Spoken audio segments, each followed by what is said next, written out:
মোদি যদি মাঝে না আসতো তাহলে পরমাণু দিয়ে উড়িয়ে দিতাম। শেষ মুহূর্তে মোদি দেখালো ক্ষমতা।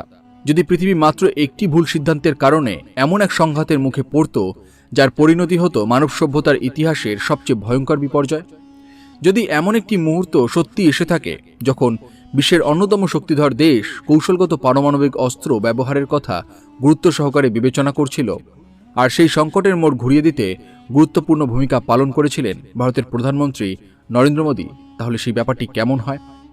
তাহলে সেই ঘটনাটি কতটা তাৎপর্যপূর্ণ ছিল, আর কেন আজও সেই প্রসঙ্গ আন্তর্জাতিক মহলে আলোচনার কেন্দ্রবিন্দু? আসুন আজকে এই তথ্যই আপনাদের সাথে ভাগ করে নেব এই ভিডিওটির মাধ্যমে। নমস্কার বন্ধুরা, ইন্সপায়ারিং টকস উইথ সুমিত চ্যানেলে আপনাদের সকলকে স্বাগত জানাই। রেফারেন্সের জন্য ঘটনার একটি প্রতিবেদন আপনাদের সামনে দেয়া হলো। সম্প্রতি পোল্যান্ডের বিদেশমন্ত্রী এমন একটি মন্তব্য করেছেন যা আবারও আন্তর্জাতিক কূটনীতিতে ভারতের অবস্থান নিয়ে নতুন করে আলোচনা শুরু হয়েছে। তার বক্তব্য অনুযায়ী 2022 সালে ইউক্রেন যুদ্ধের সবচেয়ে উত্তেজনাপূর্ণ সময়ে প্রধানমন্ত্রী নরেন্দ্র মোদী এমন এক গুরুত্বপূর্ণ ভূমিকা পালন করেছিলেন যা পরিস্থিতিকে আরও ভয়াবহ দিকে এগিয়ে যাওয়া থেকে বিরত রাখতে সাহায্য করেছিল। এই মন্তব্য সামনে আসার পর থেকেই বিশ্বের কূটনৈতিক মহলে নতুন করে প্রশ্ন উঠছে, সেই সময়ে ঠিক কী ঘটেছিল, কেন ভারতের অবস্থান এত গুরুত্বপূর্ণ হয়ে উঠেছিল, আর কিভাবে একটি সংলাপ যুদ্ধের ভবিষ্যৎ বদলে দিতে পারে। আজকের ভিডিওতে আমরা সেই ঘটনাক্রম বিশদভাবে জানব কিভাবে ভারতের দীর্ঘদিনের ভারসাম্যপূর্ণ পররাষ্ট্রনীতি, শান্তির পক্ষে দৃঢ় অবস্থান এবং সংলাপের উপর জোর দেওয়ার কৌশল আন্তর্জাতিক পরিসরে নতুন গুরুত্ব পেয়েছে। পাশাপাশি দেখব কেন আজ বিশ্বের বহু দেশ ভারতকে শুধু একটি বড় অর্থনীতি নয়, বরং দায়িত্বশীল এবং বিশ্বাসযোগ্য কূটনৈতিক শক্তি হিসেবেও বিবেচনা করছে। তবে তথ্যগুলো সম্বন্ধে জানবার আগে আপনারা যারা এই চ্যানেলে নতুন তারা অবশ্যই চ্যানেলটি সাবস্ক্রাইব করুন এবং বেল বাটনে প্রেস করুন এরকম আরও অনেক নতুন নতুন নোটিফিকেশন পেতে। ভিডিও দেখে ভালো লাগলে লাইক করবেন এবং সবাইকে শেয়ার করবেন যাতে তারাও ভিডিও দেখে উপকৃত হয়, এবং কমেন্টে জয় হিন্দ ও জয় ভারত লিখতে ভুলবেন না। এবার চলুন বিষয়টি বিস্তারিতভাবে জেনে নেওয়া যাক। 2022 সাল ইউক্রেন যুদ্ধের কারণে গোটা বিশ্বের চরম অনিশ্চয়তা তৈরি হয়েছে। প্রতিদিন নতুন নতুন সামরিক অভিযান, পাল্টা আক্রমণ এবং আন্তর্জাতিক চাপ পরিস্থিতিকে আরও জটিল করে তুলছিল। এই সময়ে বহু বিশ্লেষক আশঙ্কা প্রকাশ করেছিলেন যে সংঘাত যদি আরও তীব্র হয় তাহলে তার প্রভাব শুধু ইউরোপে সীমাবদ্ধ থাকবে না, বরং বিশ্বব্যাপী নিরাপত্তা, অর্থনীতি এবং মানবিক পরিস্থিতির ওপর গভীর প্রভাব ফেলতে পারে। এই কঠিন সময়ে ভারত একটি ভিন্ন পথ বেছে নিয়েছিল। ভারত একদিকে যেমন শান্তির আহ্বান জানিয়েছে, অন্যদিকে সব পক্ষের সঙ্গে যোগাযোগ বজায় রেখেছে। দিল্লির বার্তা ছিল স্পষ্ট, সংঘাতের পরিবর্তে সংলাপই দীর্ঘমেয়াদী সমাধানের একমাত্র কার্যকর পথ। এই অবস্থান আন্তর্জাতিক মহলে ভারতের গ্রহণযোগ্যতা আরও বাড়িয়ে দেয়।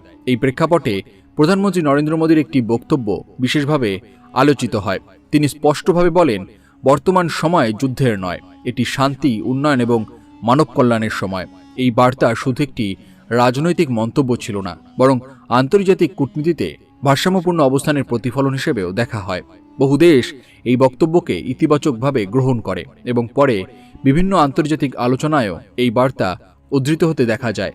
সম্প্রতি পোল্যান্ডের বিদেশমন্ত্রীর মন্তব্য এই আলোচনাকে নতুন মাত্রা দিয়েছে।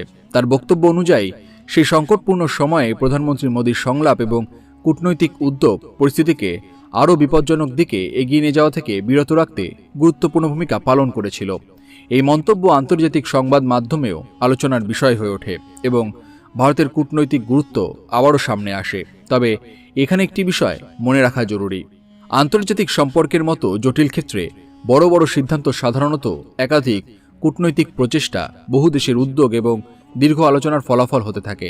তাই কোনো একটি ঘটনার সম্পূর্ণ কৃতিত্ব এককভাবে নির্ধারণ করা সহজ নয়। তবে বিভিন্ন আন্তর্জাতিক পর্যবেক্ষক ও কূটনৈতিক মহলে ভারতের ভূমিকা যে গুরুত্বপূর্ণ হিসেবে বিবেচিত হয়েছে তা নিয়ে যথেষ্ট আলোচনা হয়েছে। ভারতের বিশেষ শক্তি ছিল তার বিশ্বাসযোগ্যতা। পশ্চিমা বিশ্বের সঙ্গেও ভারতের ঘনিষ্ঠ সম্পর্ক রয়েছে, আবার রাশিয়ার সঙ্গেও বহু দশকের কৌশলগত সহযোগিতা বিদ্যমান। একই সঙ্গে ভারত ইউক্রেনের সঙ্গেও মানবিক সহায়তা ও কূটনৈতিক যোগাযোগ বজায় রেখেছিল। এই বিরল ভারসাম্যই ভারতের অবস্থানকে বিশেষ গুরুত্ব দেয়। এই ভারসাম্যের ফলে আন্তর্জাতিক মহলে ভারতকে এমন একটি দেশ হিসেবে দেখা হয় যে উত্তেজনা বাড়ানোর পরিবর্তে সমাধানের পথ খুঁজতে আগ্রহী। বিশ্বের বহু উন্নয়নশীল দেশও ভারতের এই কূটনৈতিক পদ্ধতিকে ইতিবাচক দৃষ্টিতে দেখেছে। ভারতের পররাষ্ট্রনীতির অন্যতম বৈশিষ্ট্য হল কৌশলগত স্বায়ত্তশাসন এবং আন্তর্জাতিক বিষয়ে ভারতের সিদ্ধান্ত মূলত ভারতের নিজস্ব জাতীয় স্বার্থ, বৈশ্বিক স্থিতিশীলতা এবং শান্তির নীতির ভিত্তিতে গৃহীত হয়। এই নীতির কারণে ভারত একই সঙ্গে বিভিন্ন শক্তিধর দেশের সঙ্গে সুসম্পর্ক বজায় রাখতে সক্ষম হয়েছে। 2022 সালের সেই সংকটের সময়ও ভারত একাধিকবার শান্তিপূর্ণ সমাধানের পক্ষে বক্তব্য রেখেছে। জাতিসংঘ থেকে শুরু করে G20, ব্রিক্স এবং অন্যান্য আন্তর্জাতিক মঞ্চে ভারতের অবস্থান ছিল সংলাপ, কূটনীতি এবং মানবিক দৃষ্টিভঙ্গির উপরে জোর দেওয়া। এই কূটনৈতিক অবস্থানের আরেকটি গুরুত্বপূর্ণ দিক ছিল মানবিক উদ্যোগ। যুদ্ধের শুরুতেই ভারত অপারেশন গঙ্গার মাধ্যমে হাজার হাজার ভারতীয় শিক্ষার্থীকে নিরাপদে দেশে ফিরিয়ে আনতে পারে। শুধু ভারতীয় নাগরিক নয়, বিভিন্ন দেশের শিক্ষার্থীদেরও সহায়তা করার ঘটনাগুলি আন্তর্জাতিক মহলে প্রশংসিত হয়। একই সঙ্গে ভারত খাদ্য নিরাপত্তা, জ্বালানি স্থিতিশীলতা এবং বৈশ্বিক অর্থনৈতিক ভারসাম্য নিয়েও ধারাবাহিকভাবে উদ্বেগ প্রকাশ করে।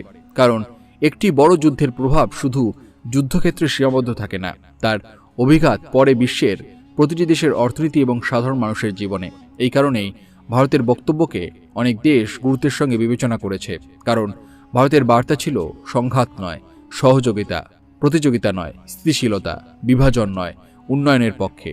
আজ আন্তর্জাতিক রাজনীতিতে ভারতের ভূমিকা আগের তুলনায় অনেক বেশি বিস্তৃত। G20 সভাপতিত্ব, গ্লোবাল সাউথের দেশগুলির সঙ্গে সহযোগিতা, প্রযুক্তি, বাণিজ্য, প্রতিরক্ষা এবং অবকাঠামো উন্নয়নে ভারতের সক্রিয় অংশগ্রহণ বিশ্বমঞ্চে দেশের অবস্থানকে আরও শক্তিশালী করেছে। এরই একটি বাস্তব উদাহরণ দেখা যায় ভারত যুক্তরাজ্য মুক্ত বাণিজ্য চুক্তির কার্যকর হওয়ার পর। চুক্তি কার্যকর হওয়ার পর প্রথম 24 ঘণ্টাতেই যুক্তরাজ্যে ভারতের রপ্তানিতে উল্লেখযোগ্য বৃদ্ধি লক্ষ্য করা যায়। বিভিন্ন শিল্পক্ষেত্রে নতুন সুযোগ তৈরি হয় এবং ব্যবসায়িক মহলে ইতিবাচক সাড়া দেখা যায়। এই ধরনের অর্থনৈতিক সাফল্য আন্তর্জাতিক ক্ষেত্রে ভারতের বিশ্বাসযোগ্যতাকে আরও বাড়িয়ে তোলে। বিশেষজ্ঞদের মতে শক্তিশালী অর্থনীতি এবং বিশ্বাসযোগ্য কূটনীতি, এই দুইয়ের সমন্বয়ই আজ ভারতের সবচেয়ে বড় শক্তি। একটি দেশ যখন অর্থনৈতিকভাবে শক্তিশালী হয়, তখন আন্তর্জাতিক আলোচনাতেও তার বক্তব্যের গুরুত্ব বাড়ে। ভারতের এই অগ্রযাত্রার পেছনে রয়েছে দীর্ঘমেয়াদী পরিকল্পনা, অবকাঠামোগত উন্নয়ন, ডিজিটাল রূপান্তর, উৎপাদন বৃদ্ধি, বৈদেশিক বিনিয়োগ আকর্ষণ এবং আন্তর্জাতিক অংশীদারিত্বকে আরও শক্তিশালী করার ধারাবাহিক প্রচেষ্টা। আজ বিশ্বের বিভিন্ন দেশের সঙ্গে ভারতের সম্পর্ক শুধু প্রতিরক্ষা বা বাণিজ্যের মধ্যে সীমাবদ্ধ নয়। প্রযুক্তি, মহাকাশ, স্বাস্থ্য, নবায়নযোগ্য শক্তি, শিক্ষা এবং উদ্ভাবনের ক্ষেত্রেও সহযোগিতা দ্রুত বেড়েছে।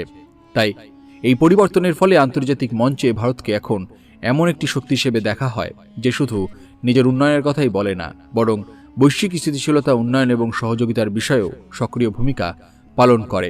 পোল্যান্ডের বিদেশমন্ত্রীর সাম্প্রতিক মন্তব্য সেই বৃহত্তর প্রেক্ষাপটকেই আবার সামনে নিয়ে এসেছে। তার বক্তব্যের পর আন্তর্জাতিক সংবাদ মাধ্যমে নতুন করে আলোচনা শুরু হয়েছে ভারতের কূটনৈতিক প্রভাব কতটা বিস্তৃত হয়েছে এবং কেন বিশ্বের গুরুত্বপূর্ণ দেশগুলো ভারতের সঙ্গে সম্পর্ক আরও গভীর করতে আগ্রহী। বিশ্বের রাজনীতির বাস্তবতা হল যুদ্ধের চেয়ে শান্তি প্রতিষ্ঠা অনেক বেশি কঠিন, কারণ সেখানে দরকার আস্থা, যোগাযোগ, ধৈর্য এবং পারস্পরিক সম্মান। ভারতের কূটনৈতিক অবস্থান বহু বছর ধরেই এই নীতিগুলোর উপরে ভিত্তি করে গড়ে উঠেছে। ভবিষ্যতের বিশ্ব ব্যবস্থা ক্রমশ বহুমেরুকেন্দ্রিক হয়ে উঠছে। এমন পরিস্থিতিতে যে দেশ বিভিন্ন পক্ষের সঙ্গে বিশ্বাসযোগ্য সম্পর্ক বজায় রাখতে পারে, সেই দেশের গুরুত্ব স্বাভাবিকভাবেই বৃদ্ধি পায়। ভারত বর্তমানে সেই অবস্থানকে আরও শক্তিশালী করার পথে এগিয়ে চলেছে। আন্তর্জাতিক সম্পর্কের প্রতিটি অধ্যায় সময়ের সঙ্গে নতুন মূল্যায়নের সুযোগ তৈরি করে। সাম্প্রতিক মন্তব্য এবং আলোচনা সেই মূল্যায়নেরই অংশ। তবে সবচেয়ে গুরুত্বপূর্ণ বিষয় হল, বিশ্ব যতই জটিল হোক না কেন, শান্তি, সংলাপ এবং সহযোগিতার বার্তায় দীর্ঘমেয়াদে সবচেয়ে কার্যকর পথ হিসেবে বিবেচিত হয়। আজকের ঘটনাপ্রবাহ আমাদের একটি বড় শিক্ষা দেয়। সামরিক শক্তি গুরুত্বপূর্ণ হতে পারে, অর্থনৈতিক সক্ষমতাও অপরিহার্য, কিন্তু শেষ পর্যন্ত কূটনীতি, বিশ্বাস এবং সংলাপই এমন একটি শক্তি যা অনেক সময় সংঘাতের দিক পরিবর্তন করতে পারে। আর সেই কারণেই আন্তর্জাতিক মঞ্চে ভারতের প্রতিটি পদক্ষেপ এখন আরও গভীরভাবে পর্যবেক্ষণ করা হচ্ছে। আপনাদের এই বিষয়ে কি মতামত, সেটি অবশ্যই কমেন্ট করে জানাতে ভুলবেন না। সবাই ভালো থাকুন, সুস্থ থাকুন। ধন্যবাদ।